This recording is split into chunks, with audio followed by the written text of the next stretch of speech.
When I dedicated many years to school.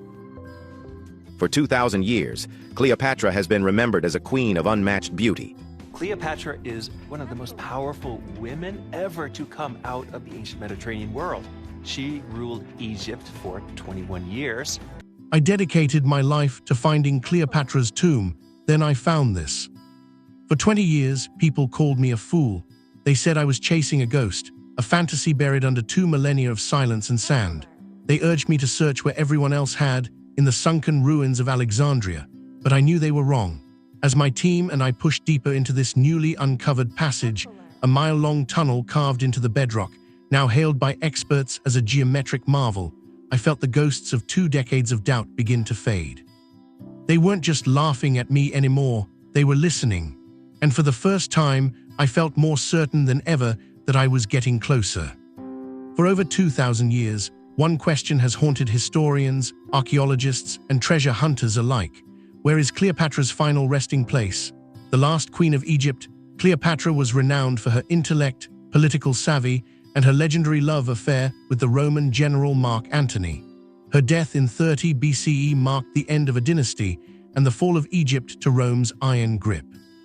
The victor, Octavian, who would soon become Emperor Augustus, understood the power of narrative. He worked to erase Cleopatra's legacy, painting her not as a powerful ruler, but as a decadent foreign temptress who threatened Rome. Statues were toppled, records were destroyed, and her story was rewritten by her enemies. But one thing eluded him: her body. Ancient writers like Plutarch tell us she was buried with Mark Antony, but they leave us hanging with vague details. For centuries, the prevailing theory was that their tomb must lie somewhere within the royal quarters of ancient Alexandria, the city she ruled. It seemed logical, but there's a catch. A series of catastrophic earthquakes and tsunamis that struck the Egyptian coast between the 4th and 14th centuries sent much of ancient Alexandria plunging beneath the Mediterranean waves. For modern archaeologists, searching there is like looking for a single crypt in a city that has been demolished, flooded, and buried under new metropolis. The trail went cold for 2,000 years. The world's greatest archaeological mystery seemed destined to remain unsolved, until one woman, an outsider with a radical new idea, decided to stop looking where everyone else had been and start exploring where no one dared. That woman is Dr. Kathleen Martinez. Her journey into this ancient mystery didn't start in the hallowed halls of a university's Egyptology department. It began in a law library.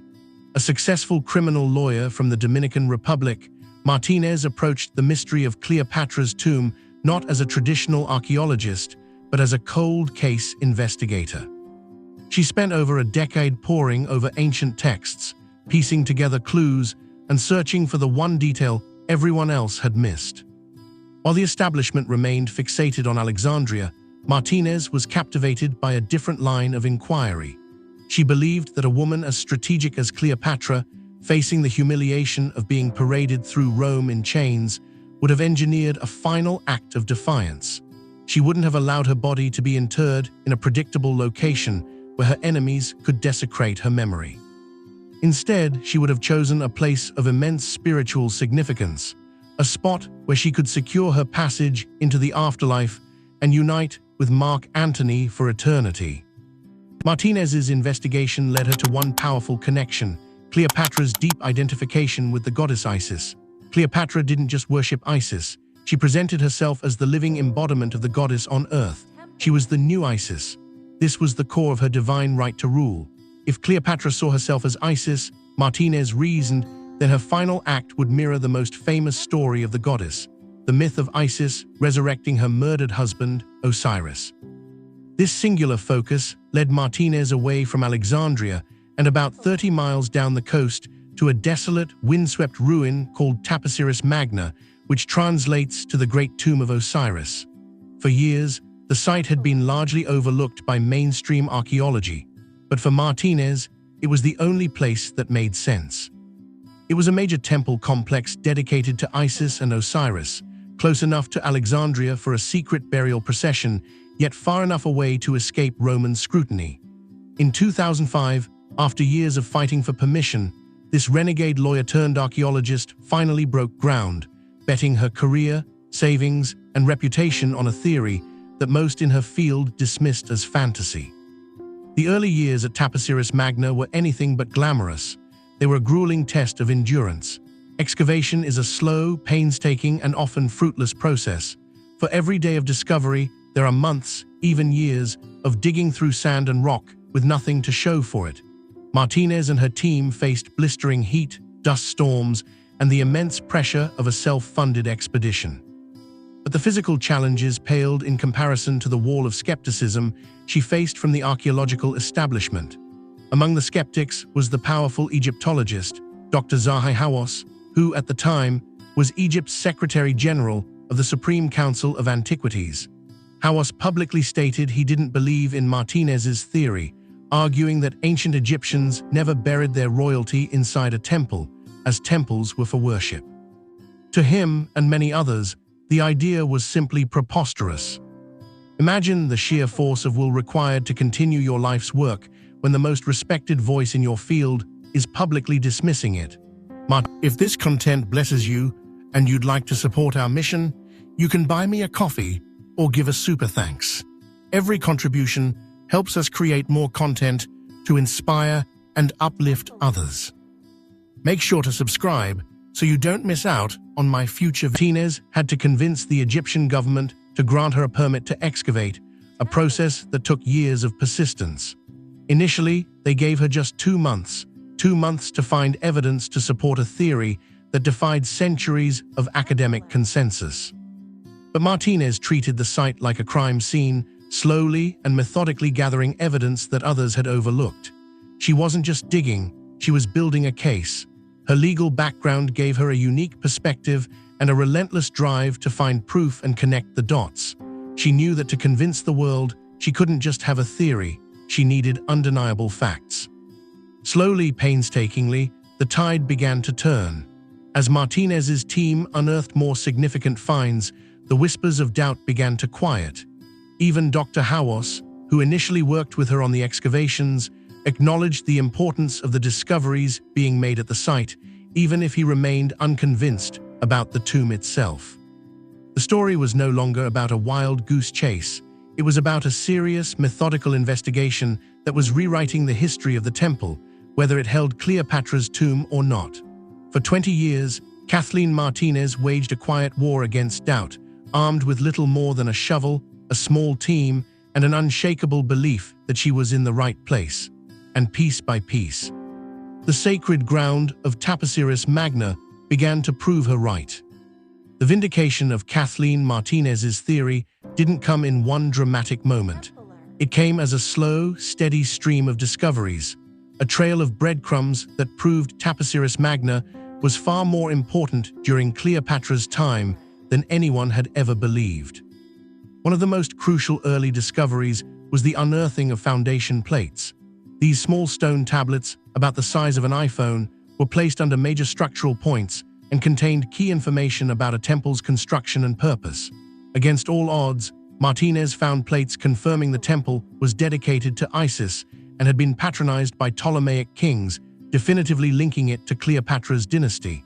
This was the proof she needed to secure further permissions to dig. Then came the coins. Over the years, the team has unearthed hundreds of them, more than 300 in one cache alone, many stamped with the unmistakable profile of Cleopatra VII. These coins were the loose change of their day, tangible proof that this temple was a thriving hub of activity during her reign. Outside the main temple, the team discovered a vast necropolis, a city of the dead. They found tombs containing Greco-Roman-style mummies, all buried to face the temple. This orientation was highly significant, suggesting that whatever or whoever was inside the temple was of immense importance, a focal point for their journey into the afterlife. Some of these mummies were found with golden tongues, a ritual object intended to allow the deceased to speak to the gods, particularly Osiris, the judge of the underworld. Inside the temple complex itself, more clues emerged. They found alabaster heads and statues, including one that Martinez believes depicts Cleopatra, though some experts disagree, arguing the features don't quite match other known portraits. They found figurines of the goddess Isis, reinforcing the temple's religious purpose. Each artifact, from a simple piece of pottery to a royal statue, added another piece to the puzzle. They were collectively transforming the image of Taposiris Magna from a forgotten backwater into one of the most important religious centers of the Ptolemaic period.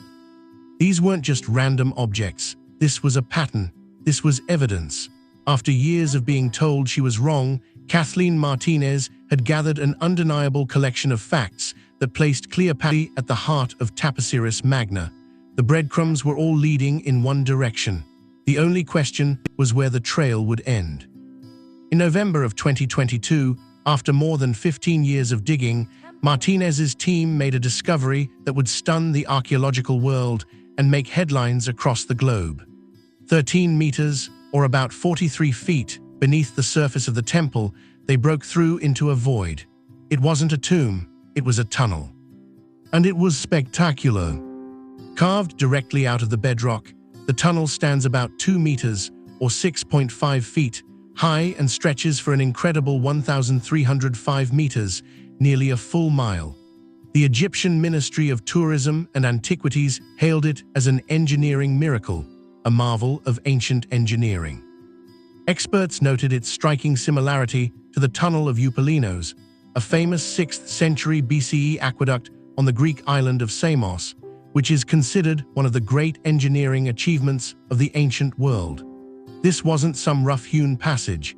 It was a masterpiece of design and execution, proving the builders of Taposiris Magna possessed extraordinary skill. The discovery of the tunnel fundamentally changed the understanding of the site. This vast subterranean passage suggested a level of complexity and importance that had been previously unimagined. Its purpose is still under investigation. While its design is similar to an aqueduct, its exact function at Taposiris Magna remains a mystery. But the most tantalizing and challenging aspect of the tunnel is where it ends. Part of it is submerged, disappearing into the dark waters of the Mediterranean Sea. This aligns perfectly with what geologists know about the area. The Egyptian coast has been ravaged by earthquakes since Cleopatra's time, causing large sections of the coastline, including parts of the Taposiris Magna temple, to collapse into the sea. For Martinez, this was the breakthrough. She had long theorized that the final burial chamber would be hidden, separated from the main temple. The tunnel provided the means for a secret procession, a way to move the bodies of the queen and her lover away from the temple and into a hidden chamber, safe from Roman discovery. For 20 years, she had been meticulously following a cold trail. Now she had found a secret passage, a mile-long arrow pointing toward the sea. The discovery of the tunnel and its path toward the sea opened up an entirely new and far more challenging phase of the investigation. The search was no longer just on land, it was now also underwater. This led to a groundbreaking collaboration with legendary deep-sea explorer Dr. Bob Ballard, the man who found the wreck of the Titanic. Using advanced sonar and mapping technology, Ballard's team began to survey the seabed just off the coast from the temple. What they found was another bombshell discovery. They uncovered the remains of a previously unknown ancient port, complete with towering columns, anchors, and what appears to be polished flooring, all lost to the sea. This confirmed that Taposiris Magna was not just an isolated temple, but a major maritime hub, far more significant than previously thought. The tunnel didn't just lead to the water, it likely led to a bustling port complex, a place with the infrastructure to support a major construction project, like a hidden royal tomb. The search now focuses on this submerged landscape.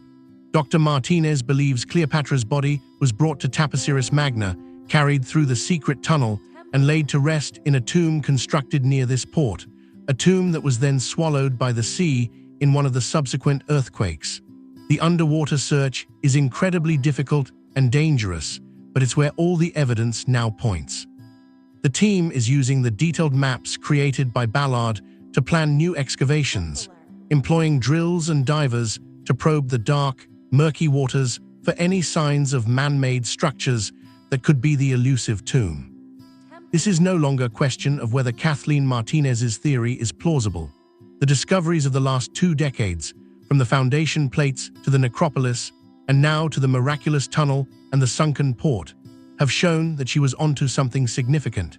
She has fundamentally changed our understanding of this sacred site and brought us closer than anyone in 2,000 years to solving the mystery of Cleopatra's final resting place. The story is far from over. In fact, the most exciting chapter may be just beginning.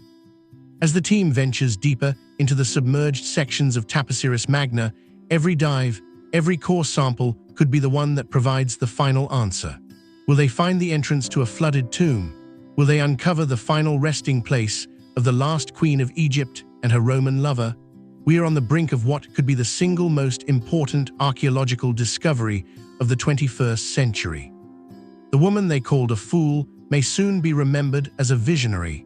The renegade who chased a ghost for 20 years might be the one to finally let its voice be heard, rewriting the final chapter of a queen who refused to be silenced, even in death.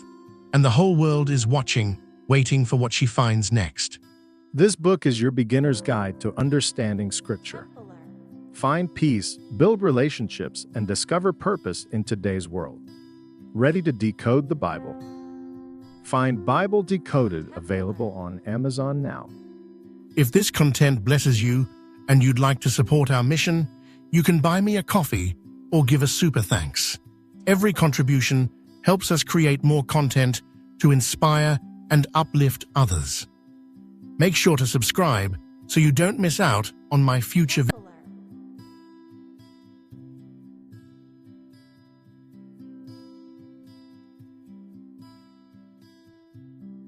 Templar.